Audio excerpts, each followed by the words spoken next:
Je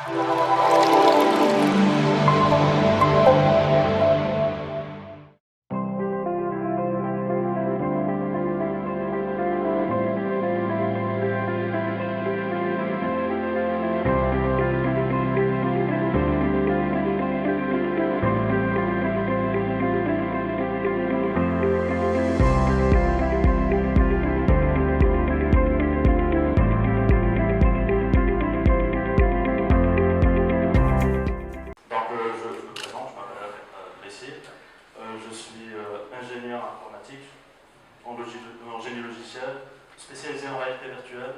Je suis co-fondateur, co-gérant de l'entreprise qui s'appelle DigitalXR. Et je suis un alumni de l'École nationale supérieure d'informatique. À travers cette opportunité, je vais essayer de vous exposer mon expérience personnelle et ce que j'ai pu voir chez mes camarades dans leurs expériences dans la création d'entreprises, et ce à travers une série de conseils. Donc, je vais peut-être un peu monopoliser la parole. Si vous me permettez, je vais prendre peut-être 10 minutes, je vais tout exposer. Merci. Donc, en tant qu'étudiant étudiant, j'estime que les objectifs sont, dans un premier lieu, tester tous les domaines auxquels on a l'occasion d'être exposé. L'objectif, c'est de trouver soi-même. Donc il faut tester. On ne peut pas savoir si on ne teste pas, et donc il faut tout essayer. Dans un deuxième lieu, il faut travailler ses compétences. Donc un exemple en or serait par exemple la communication. J'étais président du club culturel et artistique de mon université. La première fois que j'ai dû parler devant un auditoire important, ma langue s'est nouée, et c'est des talents qu'on n'est pas habitué à travailler. Et donc, il faut travailler ce type de skills, de compétences. Et donc, voilà, je dirais, par exemple, c'est des étudiants qui sont relativement jeunes, et c'est le moment exactement de se lancer dedans et de travailler ces choses-là, parce que si on ne sait pas présenter, si on ne sait pas communiquer, on ne sait pas se mettre soi-même en valeur, on ne saura pas mettre son produit en valeur. Donc, c'est très important. Ensuite, il faut bien évidemment apprendre convenablement ce qu'on étudie. Donc il faut être sérieux, il faut être voilà, discipliné, parce que bon, si on obtient un diplôme mais qu'on n'est pas capable de le mettre en valeur, ben, c'est un peu dommage. Il faut profiter des avantages compétitifs, et vous en avez à minima 3. Vous êtes intelligent, vous avez reçu une éducation en qualité, et vous avez un réseau, donc vos familles, vos amis et les camarades avec lesquels vous étudiez. Il faut commettre des erreurs quand on est étudiant, car c'est par les erreurs qu'on apprend, et tout le monde s'attend à ce qu'un étudiant en commette. C'est normal, c'est naturel qu'un étudiant commette des erreurs. S'il y a du cafouillage, ou si par exemple l'année voilà, s'était trompé dans mon nom, c'est pas un problème. C'est des étudiants. Et donc, profitez du fait que vous ayez le droit de commettre des erreurs. Il faut aussi profiter du statut d'étudiant. En fait, tout le monde a envie d'aider un étudiant. Et vous en trouverez des exemples partout dans les biographies des plus grands. Personnellement, j'étais très intéressé par la logistique, qui fut un temps, et j'avais pas vraiment l'opportunité d'assister à un colloque. Et en demandant un tarif étudiant, bah, en fait, on m'y a invité, j'ai reçu un traitement un peu exceptionnel, tout simplement parce que j'ai demandé en tant qu'étudiant. Et donc, profiter de cela. Il faut accumuler un maximum d'expérience. Là, je vais peut-être répondre à la question de Nurhan tout à l'heure, qui avait demandé est-ce que c'est intéressant de rechercher un emploi avant de créer une entreprise. Personnellement, j'ai travaillé dans 4 institutions avant de me lancer. Et en fait, j'estime que c'est pas forcément parce qu'on a la possibilité de créer une entreprise qu'on devrait le faire forcément tout de suite. J'estime que l'expérience d'être employé a son importance. Il faut savoir se mettre à la place de l'employé. Si on ne sait pas se mettre à la place de l'employé, ben, on ne peut pas vraiment en gérer. Et puis, ça permet aussi de reprendre des solutions, des automatismes, et de ne pas réinventer la roue à chaque fin. Et voilà, en tout cas, il est de mon avis que devriez être très franc avec vous-même, très honnête par rapport à vos qualités et voilà, vos manquements, les travailler, trouver le domaine, le sous-domaine, les tâches exactes que vous adorez effectuer, et puis travailler non-stop, travailler tout le temps, prendre de l'avantage sur vos concurrents hypothétiques éventuels. Et donc, si vous y mettez corps et âme, si vous faites ce que vous aimez, vous serez fier du résultat, quel que soit X. Et faire ce qu'on aime, ça n'est jamais du gâchis. Donc, voilà, c'est la première étape à effectuer, surtout lorsqu'on est étudiant. Bien évidemment, il faut profiter des structures mises à votre disposition. Je ne pense pas qu'il a déjà été dans l'histoire, disons, de l'Algérie, vraiment plus propice pour un étudiant de se lancer. Et donc, voilà, il faut en profiter. Et puis, je dirais une dernière chose, on revient aussi vers le réseau. Essayez de trouver des gens, des coachs qui vont vous orienter, qui vont vous partager de leur expérience et vous permettront de prendre de la. Donc, c'est tout pour moi, c'est tout ce que j'avais. Je suis ingénieur, je suis assez franc, je suis assez carré dans ce que je fais. Donc, merci.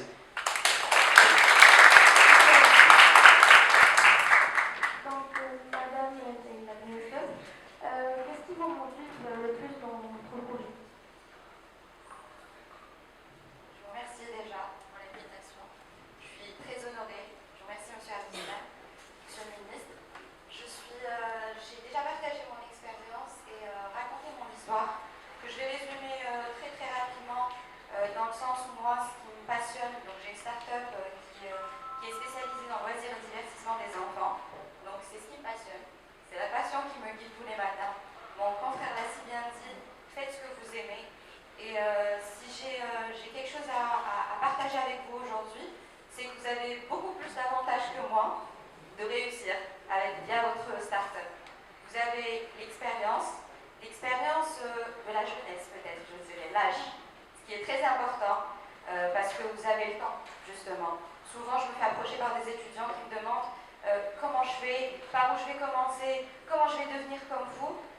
Déjà, soyez vous-même, dans le sens où vous avez forcément une passion, un avantage, donc vous avez forcément des idées qui sont brillantes. Souvent, on s'attend à un signe de notre entourage pour se lancer.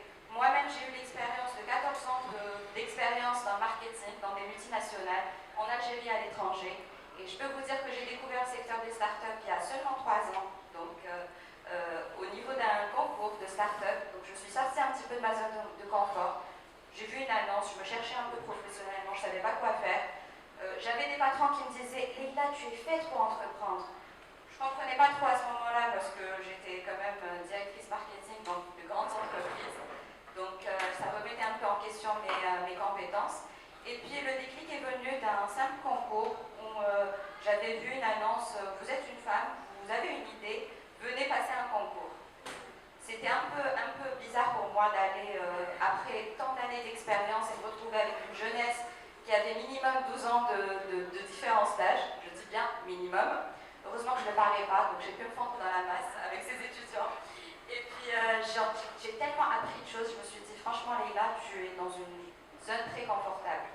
Tu as un salaire, tu travailles dans une multinationale, mais je n'avais pas réalisé mon rêve. Mon rêve qui était de travailler pour moi-même, d'être femme d'affaires et de pouvoir, à l'âge de la trentaine, mener une entreprise comme on voit dans les films. C'est exactement mon rêve. Bon, j'en suis pas là aujourd'hui, mais je suis très fière d'être là aujourd'hui. C'est ma plus grande fierté, parce que j'aurais jamais pensé que j'allais partager mon expérience face à des étudiants. Et je peux vous dire que quand j'étais partie en 2008, exactement, février 2008, c'était à Oran. Donc, vous avez une idée, j'avais même pas l'idée, je peux vous dire. En fait, je suis sortie de ma zone de confort en m'inscrivant au concours. Après, forcément, il fallait faire face, donc il fallait venir avec une idée qui m'est venue juste avant de monter sur scène, qui était d'aider des mamans. Et c'est comme ça que mon aventure a commencé. Et je peux vous dire, comme l'a si bien dit mon confrère aussi, n'ayez pas peur de perdre, parce que moi, à cette zone de confort, j'étais très sûre de moi, je savais faire des business plans, je suis une pro, je travaille dans des multinationales, je peux être que la meilleure en marketing. Eh ben non, je n'ai pas gagné ce concours. J'avais du mal à prendre la parole en public. j'avais un gros complexe de monter sur scène. Donc aujourd'hui, je suis assez fière. Je peux vous dire que c'est la meilleure école de la vie, hein, une start-up après 3 ans d'existence. Et sur les 50 personnes participantes à ce concours, je suis la seule qui a lancé le pas de lancer son entreprise. Donc, pour résumer, il y avait des jeunes femmes beaucoup plus brillantes que moi, qui ont même gagné, été finalistes à l'international et qui n'ont juste pas fait le pas de créer leur entreprise. Je pense que c'est par manque de confiance de leur idée, manque de confiance, manque d'expérience. On attend souvent que leur entourage nous encourage, etc. Moi, je peux vous dire que quand j'ai passé le concours, j'avais 32 ans.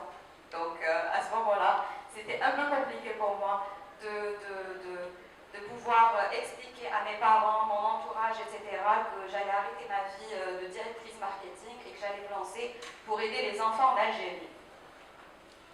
C'est pas évident. Au bout de même pas 9 mois de création, j'ai représenté l'Algérie en France, au Salon Viva Technologie. Et quelques mois après, j'étais finaliste à Dubaï au concours Women in Technology. J'aurais pas pensé en créant ma start-up que ça allait partir aussi loin, mais j'ai compris qu'il y avait des opportunités dans la vie et que souvent on dit on est en Algérie, nous n'avons pas de bande passante, monsieur le ministre il doit savoir ça, entendre souvent ce genre de problématique, de connexion. On souffre de ça. Mais moi, je vois le bon côté des choses. Je pense que c'est ce qui m'a permis de tenir justement, c'est de me dire aujourd'hui, j'étais même finaliste de Women in Africa Initiative, lauréate même, et où je représentais l'Algérie sur 54 femmes les plus influentes en Afrique. Et je peux vous dire que quand j'écoute d'autres femmes, et c'est ce qui m'a permis d'ouvrir encore plus mon mindset en Afrique, dans d'autres pays, des fois des pays desquels je n'avais même pas entendu parler, parler de manque de connexion, etc., je me dis l'Algérie c'est une aubaine. Déjà, l'emplacement géographique, en plus le fait, moi je travaille, je peux vous dire que jusqu'à présent je travaille avec la 4G, avec mon téléphone, c'est bon, je ne peux pas m'en passer. Et c'est pas pour autant que je ne représente pas la femme algérienne à l'international ou que je ne me bats pas en Algérie pour avancer. Donc ma passion, pour revenir à la question, comme ça je laisse la parole à ma consoeur, c'est vraiment d'aimer ce que vous faites, de croire en vous avant tout et d'y aller. Parce que le temps que vous avez, c'est la plus grande richesse et le plus grand capital. Souvent, on cherche du financement, certes, pour pouvoir évoluer. Je peux vous dire que le financement, il viendra logiquement avec votre travail par la suite, parce que vous allez afficher une certaine visibilité et vous avez la plus grande richesse entre vos mains et vous n'avez pas d'obstacle, contrairement à moi. Merci. Madame Bravo, pouvez-vous nous citer les difficultés que vous avez rencontrées et comment vous avez surmonté ces difficultés? Merci de m'avoir invité. Très heureuse de revenir à MDI, puisque j'étais là en 2017 pour mon MBA. Très belle expérience. Je salue le Dr Hanadouche, M. Bratzlav, le ministre et tous mes amis du GAL, du ministère, et tout le monde sont cités, les gens à Esbrom. Alors, c'est un peu le même parcours que Leïla, juste avec un peu plus d'années. Donc, je les calcule. Donc, à l'âge de 40 ans, j'ai décidé de quitter ma zone de confort aussi, après 18 ans dans les multinationales. Donc, j'ai fait les deux rouges, hein, vous allez vous repérer. Donc, il y a 6 mois, j'ai décidé de quitter mon poste de directrice adjointe stratégie pour me lancer dans l'aventure entrepreneuriale. Tout simplement parce que c'était la passion. Hein. J'avais un poste très confortable, une belle voiture, un bon package. J'avais un bon background, puisque j'ai fait MDI, donc j'ai eu mon MBA avec une bonne note. Mais voilà, à un moment donné, c'était plus la passion qui m'a... Je suis maman de 3 enfants, il n'a pas osé. Et c'est le com, donc voilà, je me suis dit, j'ai 40 ans, so what? Donc, dans les multinationales, à travailler de 8h à 17h pour un objectif auquel je ne m'identifiais pas. Dans mon dernier, je suis très stable, j'ai été très stable comme employée, j'ai fait 8 ans chez les premiers rouges et 10 ans chez les autres rouges. Donc, j'étais très rouge. Voilà, donc après, je me suis dit, non, c'est pas comme ça que je me vois vieillir ou finir ma carrière. j'avais une passion, et cette passion c'était quoi? C'était que j'ai vu que les enfants, bien sûr ça vient du fait que je sois maman, j'ai vu que les enfants à l'étranger avaient l'opportunité d'étudier le code informatique à partir du primaire. Donc ils savaient programmer, créer des jeux vidéo, créer des applications mobiles, des sites web. J'ai vu aussi qu'ils savaient construire des robots, donc ils étaient confrontés aux robots. Malheureusement, en Algérie, ça ne se faisait pas, ni dans le cursus scolaire, ni en dehors du cursus scolaire. Donc, je me suis dit, pourquoi ne pas lancer une initiative qui viserait justement, l'objectif d'AHA, c'est de démocratiser l'apprentissage des TIC, des nouvelles technologies, pour les enfants et pour les jeunes aussi. Parce que, après, quand j'ai lancé mon projet, j'ai vu qu'il y avait un manque aussi et un intérêt de la part de beaucoup d'étudiants qui sont dans des peut-être cursus comme le vôtre ou non, je ne sais pas, en tout cas qui sont dans le marketing, etc., mais qui veulent s'enrichir avec des compétences autres, IT, etc. Donc voilà, je me suis lancée, je suis très heureuse de l'avoir fait. Pour revenir donc à la question de mademoiselle, donc les difficultés, c'était déjà des difficultés psychologiques et familiales. Mon père m'a dit, tu es devenue folle, qu'est-ce qui t'arrive? Mes frères et sœurs, ils n'ont pas compris non plus, mais c'était la passion qui m'a fait prendre cette décision. C'est pour ça qu'aujourd'hui, je suis ravie que vous soyez tous là, jeunes, beaux, et il y a de la passion qui se dégage de vos yeux. C'est plus facile de prendre la décision maintenant, d'entreprendre, que de la prendre dans 20 ans. Dans 20 ans, prenons bien, ancrez dans votre zone de confort ou avec tous les avantages. Maintenant, c'est presque que vous n'avez rien à perdre, parce que, c'est-à-dire qu'il n'y a pas, vous ne sortez pas de... Comme, il y a deux voies qui s'offrent à vous. Voilà, à la croisée des chemins, exactement, monsieur. Donc, vous allez faire une carrière, ce qui est bien aussi, hein. Faire une carrière, c'est très bien. Si vous choisissez des métiers qui vous passionnent, ou très beau faire, vous allez apprendre, vous allez vous enrichir. Vous pourrez aussi prendre la décision d'entreprendre ou non, plus tard. C'est pas tout le monde qui veut entreprendre. Et l'idée, c'est de faire quelque chose qui nous passionne, pour que la vie ait un sens, pour que les 8 heures à demain ou plus que vous passez au bureau là, à travailler, parce que vous allez quand même passer une bonne partie de votre temps à travailler, autant faire quelque chose qui vous passionne. Le débat, c'est important, que vous entrepreniez ou non, mais faites quelque chose qui vous passionne. Et dans le spa, pour travailler pour des projets intéressants. J'ai fait des projets magnifiques pendant ma carrière, parmi lesquels la création d'un incubateur, il y a 6 ans, les deuxièmes rouges. Donc c'était peut-être de là que j'ai fait l'idée dans l'entrepreneuriat. Mais quand même, ça m'a pris 6 ans, hein, parce que l'incubateur, il a été créé en 2013. Donc voilà, c'est le message que j'ai. Les difficultés, mais qu'est-ce que sans difficulté? C'est dans la difficulté, dans le challenge, qu'on s'accomplit et qu'on a de la fierté, qu'on est heureux d'accomplir quelque chose. Si le dessert la je pense que même quand vous jouez à un jeu vidéo, si c'est trop facile, ça ne vous challenge pas, c'est pas intéressant. Donc oui, donc la difficulté, effectivement, mais dans tous les domaines. Donc, sauf dans l'anglais, la première fois, la première année, les premiers mois. Et tout. Maintenant, je ne pense même plus que je suis en train de conduire. C'est devenu un automatisme. C'est pour tout dans la vie. Quand on commence la première fois à faire c'est difficile. C'est la mais après, ça devient facile. C'est l'habitude. Ça, c'est ça. Je pense que mes collègues pour la prise de parole en public. La première fois, mais après 4 fois, 5 fois, ça ne sera pas aussi difficile.